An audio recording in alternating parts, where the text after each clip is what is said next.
एक हलवा सा चीज़ को इतना टफ से सोचते हैं, तो तभी हम लोगों को किसी भी क्वेश्चन का आंसर हल करने में, किसी भी क्वेश्चन को समझने में, किसी भी क्वेश्चन को आंसर को याद करने में बहुत प्रॉब्लम होता है। तो चलिए आज हम लोग ओम लॉ जो है, ओम का जो नियम है उसको एकदम हलवा तरीके से समझते हैं, एकदम आसानी से समझते हैं। ओम लॉ जितना बड़ा ये प्रतिरोध विभवांतर ये वो है, कुछ भी नहीं है, सिंपल सा फंडा है। ये हम लोग थोड़ा सा आज क्लियर कर ही लेते हैं, ठीक है। आज के बाद इसको पूरा खल्लास कर देते हैं, चाहे नॉर्मल नहीं होता है तो सीजर करके छोड़ देंगे। तो आइए स्टार्ट करते हैं ओम लॉ एकदम मज़ेदार स्टाइल में। तो ये है ओम लॉ में, ये फिगर बना रहता है, क्या क्या लिखा रहता है कुछ नहीं। आपको सिर्फ इतना समझना है कि ओम नामक एक वैज्ञानिक ने इतना ही बताए थे कि किसी चालक तार होगा, उसमें अगर एक हम बल्ब लगा देते हैं, उसमें बैटरी लगा देते हैं तो वो बल्ब जल जाएगा, कौन नहीं जानता है। उसने इतना थोड़ा सा बढ़ा के बोले थे कि अगर ताप नियत रहता है, हीट नियत रहता है, स्थिर रहता है, तो अगर हम वोल्ट को बढ़ाते हैं यानी बैटरी की संख्या को बढ़ाते हैं, वोल्टेज को बढ़ाते हैं, तो उसमें जो लगा बल्ब है उसमें जो लाइट का प्रभाव है वो ज़्यादा होगा। अगर वोल्टेज घटा लेते हैं यानी बैटरी को घटा लेते हैं तो वोल्टेज घट जाएगा। तो क्या है इसमें, क्या बात है, तो सिंपल सा फंडा है। तो यही है, ये फिगर दिया रहता है और ये सेल है, सेल यानी बैटरी, और इसमें ये परिपथ तैयार किया गया है। इसमें आप कुंजी भी लगा सकते हो, हम दिखाए नहीं।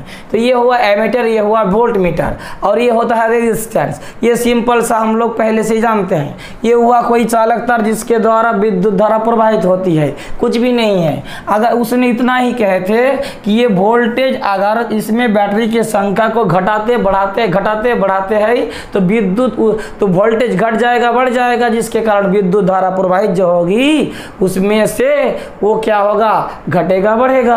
वोल्टेज घटाएंगे तो विद्युत धारा घट जाएगा, वोल्टेज बढ़ाएंगे तो विद्युत धारा बढ़ जाएगा। क्या है इसमें, इतने कुछ भी नहीं है। वही बात को इसी तरफ पर रखा लिखता है, आज वो बच्चा सोचता है कि क्या क्या लिखा है, कुछ भी नहीं है। स्थिर ताप पर मतलब अगर फिक्स टेम्परेचर रहता है, ताप को अगर घटाते बढ़ाते कुछ नहीं है, तो किसी चालक तार मतलब इस तार में रस्सी नहीं सिर्फ तार समझना है। दो सिरों के बीच दो सिरा होता है, हम लोग जानते हैं कि जो तार होता है दो सिरों के बीच जो विभवांतर होगा, विभवांतर होता है वोल्टेज का जो अंतर होगा, उसमें प्रवाहित होने वाला धारा, उसमें जो प्रवाहित होता है धारा, किस कौन धारा, विद्युत धारा, पानी का धारा नहीं, विद्युत धारा। तो उसमें विद्युत धारा प्रवाहित होता है, उसमें समानुपाती होता है, बढ़ाने से बढ़ेगा घटाने से घटेगा, यही है समानुपाती। मैथ में तो ही करते हैं। तो उसमें वो हम लोग जानते हैं वोल्टेज मतलब V और I मतलब धारा। वोल्टेज बढ़ाओ धारा बढ़ जाएगा, वोल्टेज घटाओ धारा घट जाएगा। इतना ही तो था, बैटरी का संख्या बढ़ाओ वोल्टेज बढ़ जाएगा। तो यही था ओम का नियम, और क्या क्या पूरा इतिहास लिख देते हैं और बच्चे को समझ में नहीं आता है कि है क्या चीज़। आंसर चाहिए आपको, आंसर चाहिए, चलिए हम दे देते हैं इसी वीडियो में पूरा आंसर किस प्रकार लिखना है, लिख लीजिए। देते हैं, अभी देते हैं, थोड़ा सा रुकिए। और ये ग्राफ रहता है, ये एक फिगर रहता है ग्राफ जैसा।